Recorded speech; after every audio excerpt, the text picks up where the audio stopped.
Nakita ko ito, Tagalagro lang ako. Nakita ko ito nasa Deparo. Okay. Okay. Kailan ba binalik sa atin to? Kahapon po, ang nakasulat po ni Sir dito, Sabado po niya ng umaga nakita. Hindi po siya marunong gumamit. 2 beses niya po nakabalik na siya ng gamit. Pumunta ko sa Bado, sirado dito eh. Okay, so... Kapag dati ng Lunes, color coding ako, hindi makapunta dito. Ngayon, Martes na. Martes ko na lang uli. So, hindi po kayo happy sa nangyari? In a way, kasi po, naka-deactivate na po ito eh.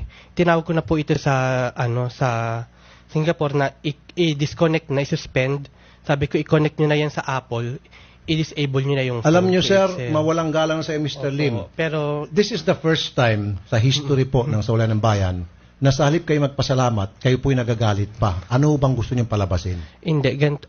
Sir, diretso niyo na ako, anong gusto mong palabasin, Mr. Lim? Opo. Pag nawalan po Sa halip na magpapasalamat ka, ikaw pa ngayon ang parang galit na para bang susumbatan mo pa itong si Mr. Elliot. Ano bang gusto mong palabasin? pag may Pati nawala, kami pinapagalitan mo pa. Ay, hindi naman po. Galit ka sa amin. Ay, Anong hindi problema mo sa amin? ang sabi ko lang po, sana pag may nawala na gamit, maisoli. Kasi madali naman po malaman, may number naman po. Hindi nga siya marunong gumamit Hindi ko marunong gamit na, sir. Pipindutin nilang po. Talaga hindi siya marunong magpindot Oh, sige Can po. you blame him? Ikaw sandali lang, Mr. Lim. May pinag-aralan ka. Siya wala. Hindi niya alam yung sistema. Ang hirap sa iyo eh. Imbis na matuwa ka pa eh. Pinipikon mo ako eh. Itong tao, he's being honest, he's being kind. Okay, nag-abala pa siya pumunta rito. Wala siyang kalamalan paano magpindot-pindot sa mga cellphone na yan.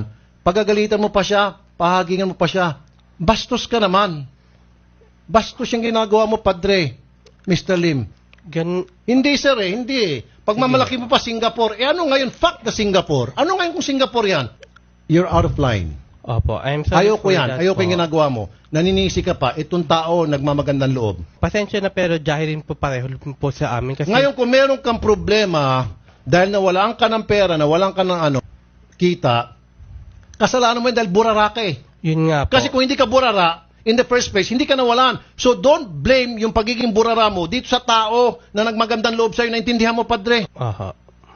Bibigyan kita ng pera pa rin. Reward sa'yo dahil sa iyong kabayanihan. Salamat, Idol. Pasensya na, Sir Mr. Lim, na ako'y nagalit. Aha. Pasensya na rin ho. Hindi maingat ka sa gamit mo para hindi ka na mawalan ng cellphone at para hindi ka na mawalan ng Singapore na gamit at para hindi ka na mawalan sa mga transaksyon mo kung magkano mga milyon-milyon na yan o $1,000,000. Diba, sir? Hindi naman na. Sige po, sir. Salamat po, Mr. Lim. Pasensya na, Mr. Lim, Sige na po, wag niyo muna siya i-acknowledge. Hindi na ho namin kailangan, sir. Pero may dagdag pa yan, Idol, di ba? Ibigay Dagdag. natin yung dagdag. May dagdag po yan, Mr. Roberto.